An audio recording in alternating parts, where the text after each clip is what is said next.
2 weeks na nga rin pala simula nang dumating ako galing sa Pilipinas. Pagdating ko nga pala dito, nakisuyo agad ako sa tropa habang wala pa silang pasok sa trabaho. Pero syempre, may bayad yun. Inasikaso ko kagad yung EI ko at the same time yung bagong work permit ko na kailangan kong ma-update yung SIN number dito sa Canada. Sinabay ko na rin yung pag-renew ng driving license ko. Dahil nga nabalitaan ko may TR to PR, sinabay ko na pati ang pagkuha ng police clearance dito. Mabilis lang release ng police clearance dito. Ang kailangan lang nila is 2 valid ID, passport at saka yung driving license lang. At dahil nga sa hindi inaasahan, pagkatapos namin makuha ang police clearance, eto't naka-atras ng trailer si tropa. Yung totoo nito, nakalayo na kami. Kaya lang sinundan kagad kami ng police car at pinabalik sa police station.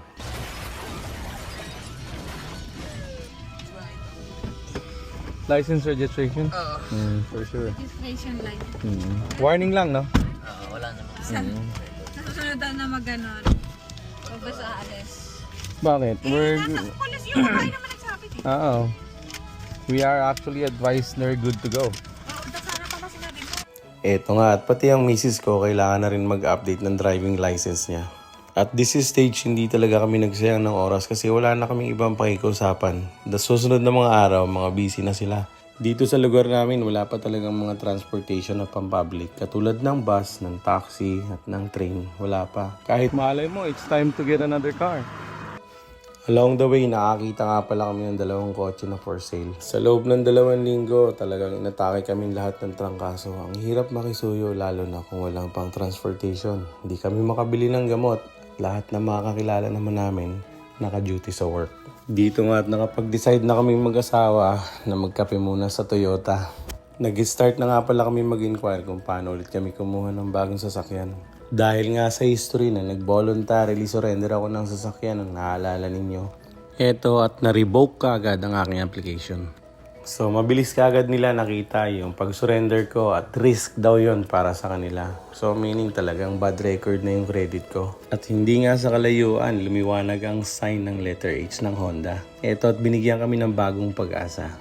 Pag-asa na sasamantalahin namin habang qualified pa ang isa sa amin. Dahil lang masasabi ko lang ang hirap talaga ng walang sasakyan. At nagsabi na kami kagad ng budget kung magkano lang yung kaya naming bayaran. So from $250 to $300 lang. Heto nga at binigyan kagad kami ng 3 unit na pasok sa budget namin. Kami na lang daw ang bahala kung alin sa 3 ang naming napupusuan. Etong Honda CR-V ang drive ko na full option. Pero trinay ko lang naman, kaya lang medyo magaspang. Matapos ko ang subukan yung CR-V, eto at sinubukan ko rin naman tong LE na RAV4 2022.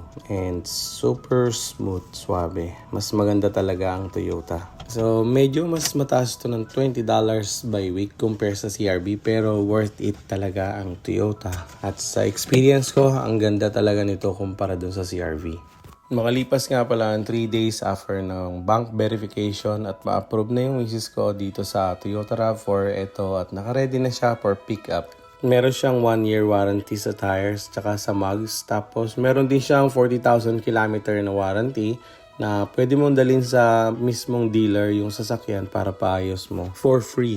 Bukod sa mga warranty, binigyan na rin kami ng winter tires na nakastud.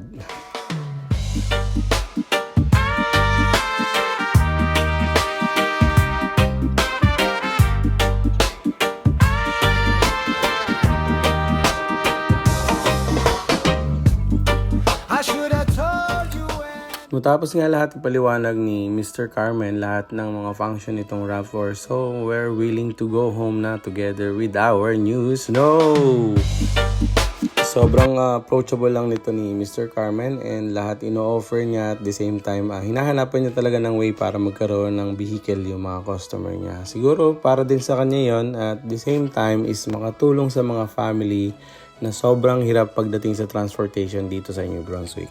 By the way, itong Honda showroom nga pala na to is nandito sa may Miramichi, New Brunswick and hanapin niyo lang si Mr. Carmen. Saktong-sakto yung pangalan niya bilang isang salesman.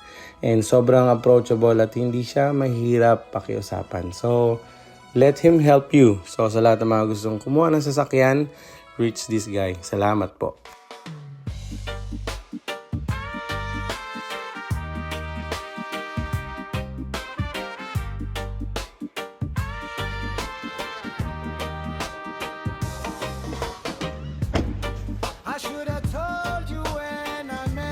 Okay, so tara na. We're going to try our new family member, and the name is Snowflakes. Actually, they have. All right.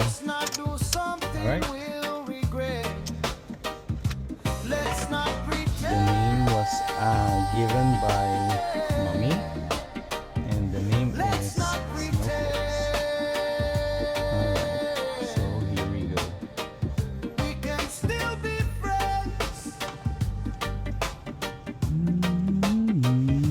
Look at you, Red. You turn into white. Let's go.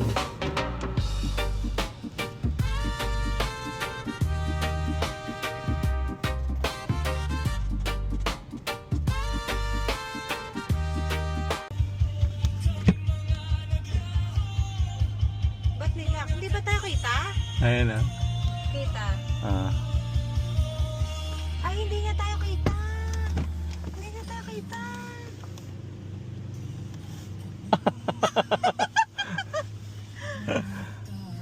Come here. Both of you.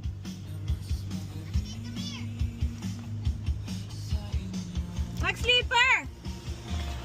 Mag-sleeper! How do you like it?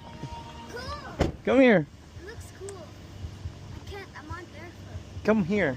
Can you carry me? I can't. Daddy's too old enough to carry you. Come here.